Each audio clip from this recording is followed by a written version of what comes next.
Olá a todos, meu nome é Caio Fernando e eu sou aluno de doutorado na Universidade Federal de São Carlos, sob a orientação do professor Alex Bernardino. O tópico da minha pesquisa e apresentação é correntes de Wigner e quantificadores de não classicalidade. E apenas uma nota para quem acompanha com o pôster vai ver que na verdade a gente segue a mesma estrutura. Porém, aqui na apresentação a gente tem as informações mais expandidas, obviamente, né? Mas a ordem permanece a mesma. Então, antes de eu me adentrar no formalismo de Weil-Wigner, seria interessante responder os porquês, né? O porquê de estudar isso. Então, aqui a gente tem cada uma série de motivos, né? Para a gente estar interessado nessa abordagem. Então, por exemplo, a investigação dos limites semiclássicos de uma teoria quântica. A gente vai ver que é necessário estabelecer, de certa forma, uma linguagem unificada entre uma teoria clássica e uma teoria quântica, e isso vai ser muito facilitado quando a gente vai para o espaço de fases. E naturalmente a gente consegue contornar uma série de dificuldades associadas à abordagem usual. A gente tem a função de onda, a representação das coordenadas, os momentos, os operadores no espaço de Hilbert. Essas estruturas não conversam muito com o formalismo da mecânica clássica. E a gente eu espero que até o final da apresentação eu consiga mostrar que existe uma vantagem em se adotar a representação intermediária, por assim dizer. Nem a das coordenadas, nem a dos momentos, mas a intermediária seria de fato a dos espaços de fases. E a partir dela a gente vai poder verificar aspectos inerentemente quânticos no fluxo de Wigner. E, por exemplo, consequências em aspectos de informação quântica também. Mas para isso a gente precisa então introduzir a receita de como construir, né, esses operadores usuais no espaço de fases. Isso vai ser facilitado pela transformada de Weil. Então aqui a gente pode ver na anotação de bracket um operador arbitrário, na representação das coordenadas ou dos momentos, não importa. Ele vai então mapear este operador, o A-chapéu, à transformada de Weil, que vai ser um escalar no espaço de fases. Isso vai fornecer uma álgebra muito interessante, a partir da operação traço dos operadores. Então, o traço de operadores arbitrários vai ser essa integral no espaço de fases das transformadas dos operadores. Então, por exemplo, a gente pode fazer um teste com operadores, os operadores aí bastante importantes, que são o operador posição e o operador momento. Então, a transformada deles vai ser simplesmente um número comutativo, né, tanto para a posição quanto para o momento. Então, em geral, um operador arbitrário que depende dos operadores, né, vai depender do operador posição e do momento, mas não depende do produto cruzado deles, vai ser obtido simplesmente pela substituição do Q-chapéu pelo número Q e P-chapéu pelo número P. Em geral, se a gente tiver os produtos cruzados, a gente vai ter que aí fazer o cálculo de fato de qual vai ser essa função escalar.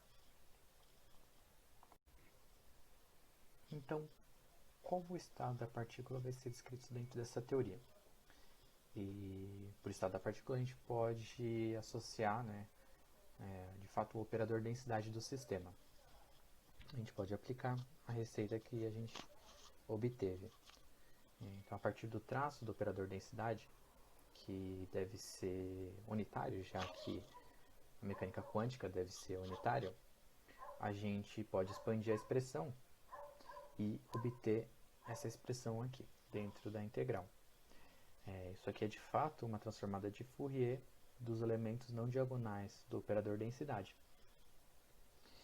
E é isso que eu vou chamar de função de Wigner.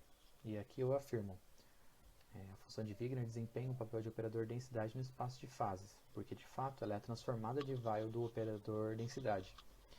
E podemos dizer que ele é o equivalente quântico da densidade de probabilidade da mecânica quântica. já que eu posso reconstruir todos os valores esperados a partir da função de Wigner, muito embora ela não pode assumir essa interpretação probabilística, já que ela pode assumir valores negativos. E aqui eu coloquei, por exemplo, a função de Wigner correspondente ao estado fundamental do oscilador harmônico e alguns estados excitados. Apenas para o estado fundamental ela é não negativa, ela é uma função gaussiana. Conforme a gente aumenta os altos estados, a gente vê que ela pode assumir valores negativos. Mas mais do que observar a função de Wigner no espaço de fases, a gente pode obter a dinâmica dela, a evolução dela no tempo. E para isso, a gente pode considerar que o potencial, a gente pode expandir esse potencial com uma série de Taylor e construir uma equação da continuidade. Ela é uma equação particularmente elegante, porque ela apresenta a forma usual, em que J são as componentes dessa corrente. Então aqui a gente tem uma série infinita, em consequência da expansão de Taylor do potencial. Então veja que a equação de Liouville da mecânica clássica é obtida apenas ao se truncar o primeiro termo dessa série. Então quando eta é igual a zero, então a gente não tem essa derivada, e a gente vai ter então a equação de Liouville. Se a gente considerar um potencial genérico, a gente pode truncar o primeiro termo e ver qual que é o limite liouviliano desse sistema. Se, por outro lado, a gente tem potenciais que são lineares, constantes ou até quadráticos, a gente vê que a gente só tem esse primeiro termo. Então, esses sistemas são liouvilianos, como é o exemplo do oscilador harmônico. Então, que é o exemplo canônico na conexão da mecânica quântica com a mecânica clássica. E aqui a gente tem uma outra ótica para enxergar essa relação. Então, por que essa equação ela é relevante? Eu mostrei que ela é, de certa forma, uma extensão da equação de Liouville da mecânica clássica. Para qualquer potencial, podemos truncar a série no primeiro termo e obter a equação liouviliana correspondente. E os potenciais polinomiais, até quadráticos, são liouvilianos. Então, a função de Wigner vai apenas rotacionar no espaço de fases, como eu vou mostrar no exemplo. O oscilador harmônico obtido pela equação de Schrödinger é evidentemente quântico, mas a sua função de Wigner, a evolução da sua função de Wigner é completamente clássica, embora a própria função de Wigner guarde esses aspectos quânticos desse sistema, como a negatividade, como eu mostrei. Então, um exemplo que a gente pode considerar é, de fato, correções anarmônicas ao oscilador harmônico, dado por esse parâmetro alfa. Então aqui quando alfa é igual a meio, essa expressão vai a zero, a gente só tem o oscilador harmônico usual, que seriam esse caso aqui, esses dois casos. Para qualquer outro valor de alfa, a gente vai ter essa barreira de potencial na origem. E porque eu utilizei esse potencial, porque a gente pode obter, curiosamente, as correntes de Wigner analiticamente, considerando todos os termos da série infinita. Então não é um resultado perturbativo. E a gente pode analisar o caráter liouviliano da evolução desse sistema. Então aqui eu considerei valores crescentes do meu parâmetro alfa, e eu verifiquei que a gente se aproxima de um caráter liouviliano. E por quê? Porque aqui, genericamente, a gente tem então as correntes de Wigner. A região vermelha representa a região dos valores máximos da função de Wigner, então ela está concentrada nessa região. Porém, essas linhas laranjas e verdes representam as regiões de reversão de fluxo. E o encontro delas forma uns pontos de estagnação no fluxo de Wigner. Então, podem ser vórtices, pontos de Sella, etc. E é possível mostrar que esses pontos de estagnação elas possuem uma característica topológica. Se eu construo um caminho fechado ao redor desses pontos eu posso verificar que essas cargas são conservadas. Então eu posso utilizar isso para sistematizar um algoritmo para quantificar os efeitos desses vórtices num sistema arbitrário, né?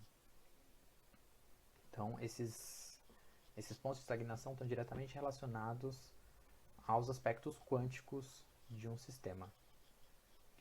A gente pode considerar outros aspectos também. O conteúdo informacional, como a pureza e a entropia definidas em termos da função de Wigner. A gente pode considerar a termalização, que foi o que eu considerei para o sistema do oscilador singular também. Eu verifiquei que conforme a gente aumenta a temperatura da esquerda para a direita, as regiões de reversão de fluxo elas diminuem, e a região aproximadamente liouvilleana, que é essa região clara do gráfico, ela aumenta, né? Então aqui a gente pode verificar o efeito da temperatura num sistema quântico, que é um resultado de certa forma esperado. Quando a gente aumenta a temperatura num sistema, as flutuações quânticas elas desaparecem. Apenas quando a gente reduz muito a temperatura do nosso sistema, que é o caso aqui do meu primeiro gráfico, a gente tem contribuições mais relevantes das flutuações quânticas no meu sistema. Então, apenas para resumir o que foi exposto, eu introduzi a álgebra de Weyl-Wigner da mecânica quântica no espaço de fases a partir da transformada de Weyl, e a partir dela obtive a função de Wigner, né, com um operador densidade de um estado puro. Quando a gente considera, por exemplo, o processo de termalização, a gente pode construir a função de Wigner para um estado misto a partir dos estados puros. Então, por mais que a gente não tenha uma função de onda, a gente pode construir a função de Wigner para um estado misto. E aí quantificar, né, a pureza, né, os aspectos que eu comentei no slide anterior. A seguir a gente calculou a equação de Liouville quântica, né, que é a correspondente à equação de Schrödinger no espaço de fases, e eu discuti o limite clássico quântico. Depois eu considerei as correções anarmônicas de um potencial e mostrei as implicações, né, no fluxo de Wigner a partir da formação dos pontos de estagnação. E por fim eu mostrei que na verdade esses pontos de estagnação são estruturas topológicas e que vão servir de base para a quantificação de não classicalidade de um sistema, que foi o escopo do meu trabalho. Então a gente pode, por exemplo, para sistemas periódicos, a gente considera as trajetórias clássicas, trajetórias fechadas no espaço de fases, e quantificar o efeito dessas cargas topológicas globalmente. Eu encerro por aqui. Gostaria de agradecer à CAPES pelo financiamento durante o meu mestrado, e até mais.